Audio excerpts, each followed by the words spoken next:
Hey guys, thank you for joining me today.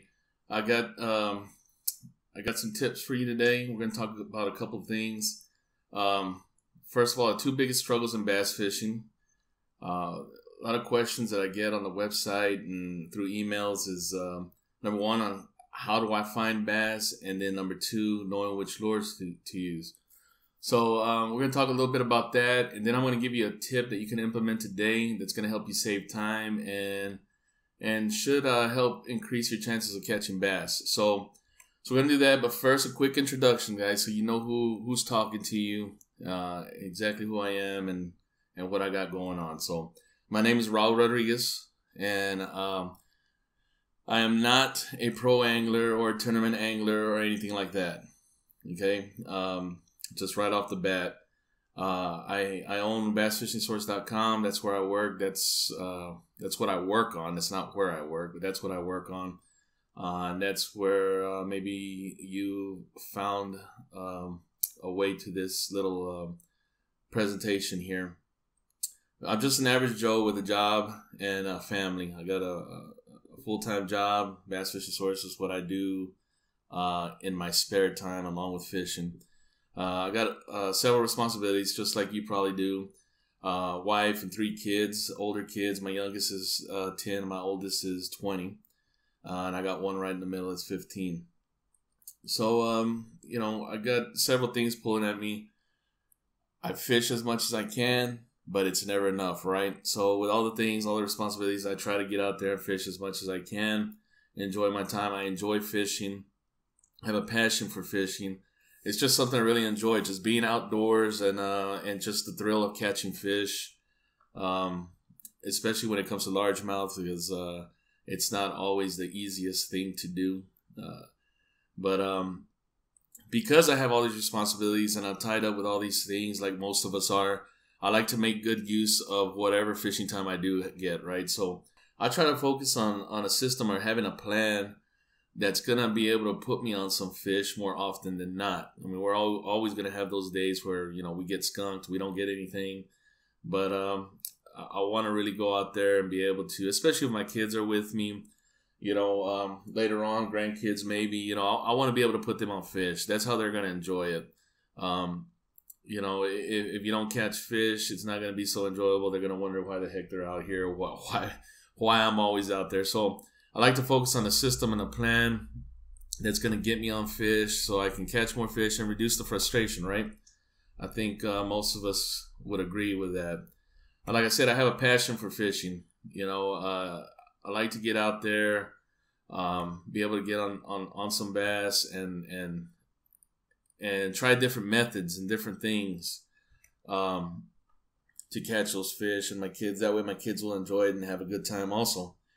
On the site, I share methods for catching fish, tips and techniques, not just stuff from my experiences, which a lot of it is, but it's also from other places. I do a lot of research and a lot of reading, trying to find the best ways, and that's kind of the things I share, not only on my site, but on my Facebook page. If you're not following, follow on the Facebook page, follow on Twitter. I'm going to share information from all over the place that looks helpful. I'll filter through all the not so helpful stuff. I look for the stuff that really has value and share that. Quick note on that first of all, you can probably see I'm a Cowboy fan. So hopefully you don't hate me for that, but I am a Cowboy fan. But in that picture right there, I want to make sure I clarify those 2 stringers right there are not largemouth bass. Those are sand bass, aka white bass. It's just another fish I talk about on the site. Talk about largemouth bass, striped bass, and white bass. Those are the 3 fish I like to target, and that's what I talk about on the site. But that's me. Again, Raul Rodriguez. Guys, I'm just like every other guy out there, just making a living, supporting his family, and just enjoy fishing. And I just happen to enjoy talking about the fishing too through my website and stuff like that. So that's me. Don't want to spend too much time on that. I just wanted you to know who is talking to you and who you're dealing with here. So let's talk real quick what you're really here for. We got 2 big struggles for bass anglers. I touched on them in the beginning there. And that's finding bass, right, and knowing which lures to use. I get a lot of questions. How do I locate bass? Where do I find the bass? Some questions are specific to seasons. How do I find winter bass? How do I find offshore bass? How do I find bass in summer? Just all kinds of questions like that. If you got questions like that, you're definitely in the right place. And then the other big question is knowing what lures to use. And again, that comes in the form of, even how to work specific lures. So maybe you have an idea of what you want to use, but you don't know how to work it, whatever it may be. So those are the things I try to focus on. People will ask, how do I know what lure to use? And again, seasonal lures in the morning and the afternoon times of day. How do I rig lures is a big one. How do I work lures? The retrieval speed, types of stuff like that. And that's kind of what I've started to shift my focus to in regards to the website, bassfishingsource.com. I'm gonna give you a tip today that's in regards to finding bass.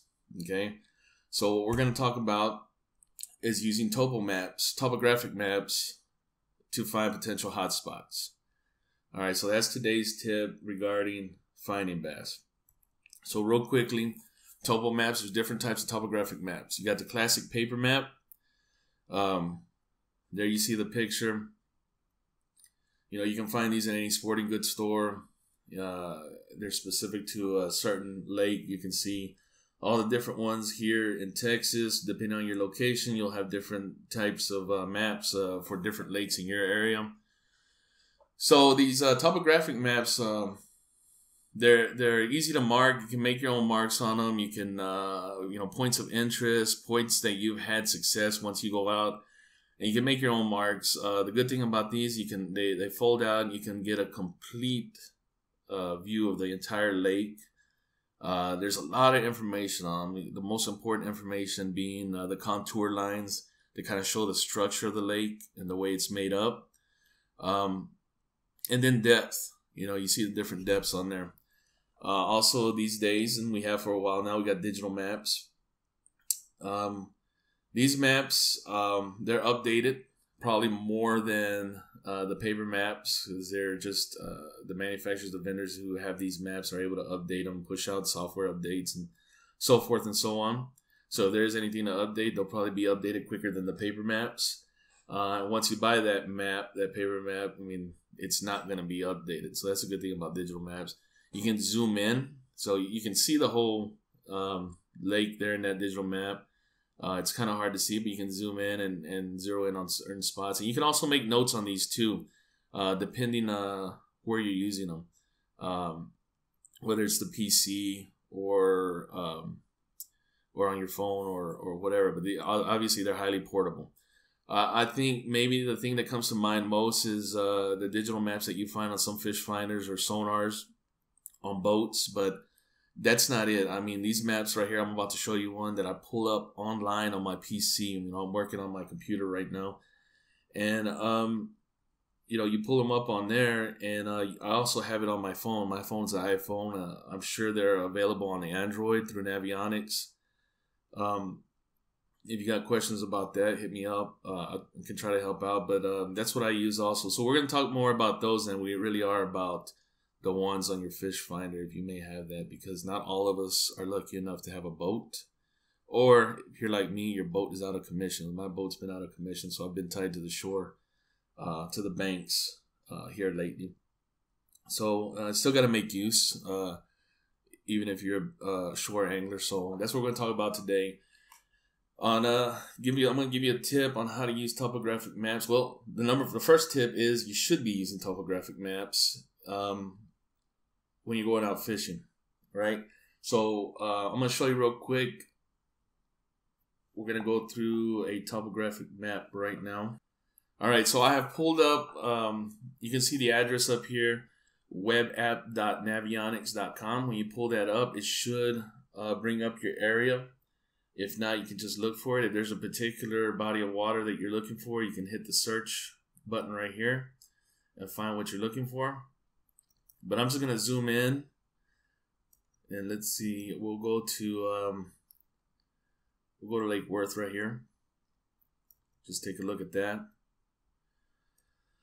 So first tip is to use a topographic map. Next tip, when you get there, what are you looking for? Well, you'll see whether it's a paper map or it's one of these online maps.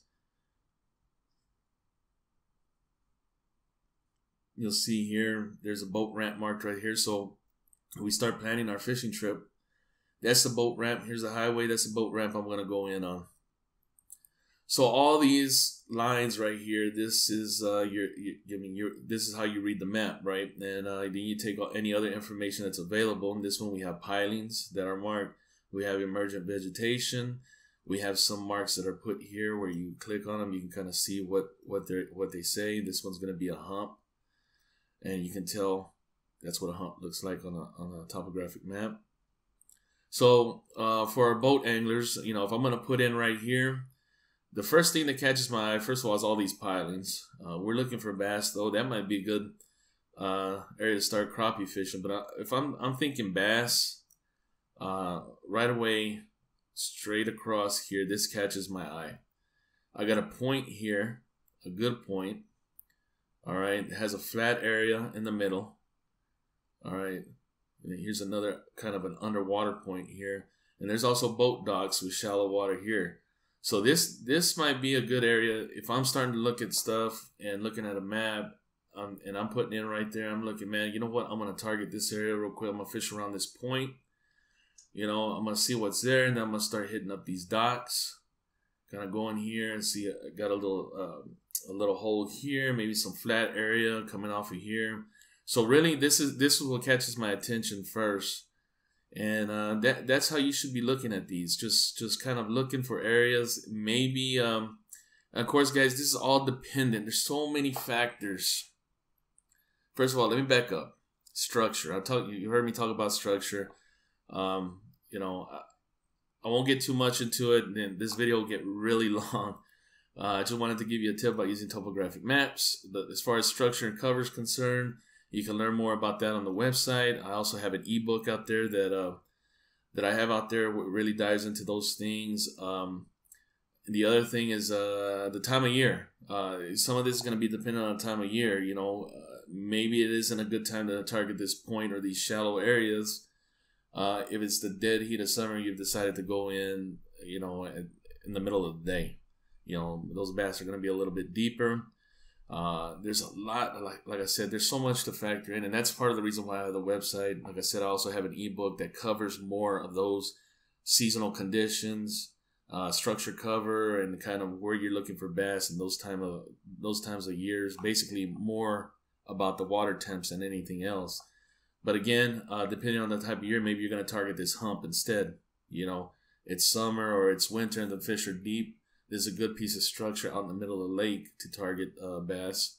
So that's how you would approach that if you're on a boat. Now let's talk to our shore anglers real quick, because that's where I'm at. So we're looking at this map, and I kind of know this lake. So you can almost assume that all these docks together are homes, and those are the houses, private docks. So you're probably not going to have access to that. If you're putting in right here, and like I said, I know this lake, so there's a parking lot here. You can hit up these areas and probably get into these areas. If it looks like there may be structure, it's a small point here.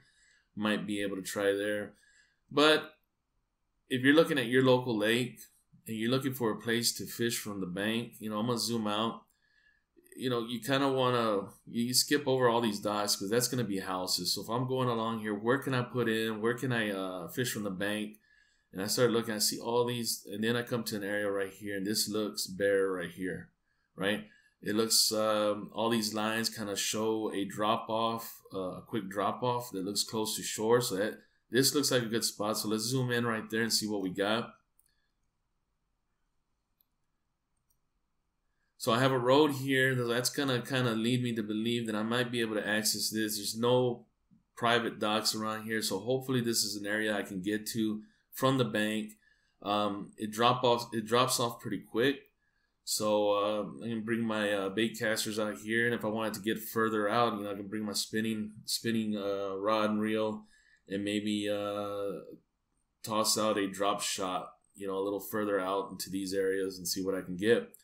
So I'm gonna, again, because I'm looking at my map and I'm planning my day and I'm not just going out blindly, I'm gonna go ahead and pull up. I got Google Maps, so I'm gonna kind of research that area and see if it looks like a spot I might be able to get to. So here's Lake Worth again, and this is the spot we're looking at. So I'm gonna go in, zoom in, and then I'm gonna switch to Earth. And there's that road. Right, so you can see paths and trails all through here. So it looks like I found a spot that I may be able to get in and park somewhere. It looks like there's a car here, park, and probably go down here and start fishing this area. So I just validated a spot to have access to for my bank fishing. So I go back now. I can start to target. I can see that it drops off mostly right here quicker. This is probably an area where you're not able to go with a boat. Yeah, it says restricted area. Maybe they have something there that's kind of that would act as cover. But this looks like a spot that I could probably use. So just look for spots like that. If you're tied to the bank, all is not lost. If I'm looking over here, all these are probably houses. I can't get there. Here's a main lake point again. If I zoom in here and start looking around, pull up my map, doesn't look like there's any private docks here. So maybe this is another area I can get to. All right. So you got to get a little more creative, but hey, just because we don't have a boat doesn't mean we can't catch bass. So that's my main tip, guys. Is if you're not using topographic maps, right? You should start using them. If you're planning on going fishing out this weekend, start now taking a look and then refresh yourself right before you go out. The night before you go out, if you're heading out early, the night before you go out, get your plan together and look at this map and find the spots where you're going to target. Because if you have a plan or system in place, all right, chances are you're going to be more productive than if you go out blindly without any plan and just start casting, right? Know where your hot spots are. Know where that structure is, and give yourself a better chance. So that's what I like to do. Again, this is a real quick tip. I dive into a lot of this stuff, like I said, on the website. You can search around there. Again, I also have an ebook out that is 27 pages long that kind of zeroes in on a lot of this stuff. But that's it for today. I just wanted to get that out to you. Something that you can implement quickly that'll make a big impact. So that's for today. I'm gonna be back tomorrow with I'm gonna share with you tips for that number 2 struggle, knowing which lures to use, kind of putting a system to that. So stay tuned for that. Be watching your emails for that, and I'll see you then. Thanks for joining, guys. We'll talk to you later.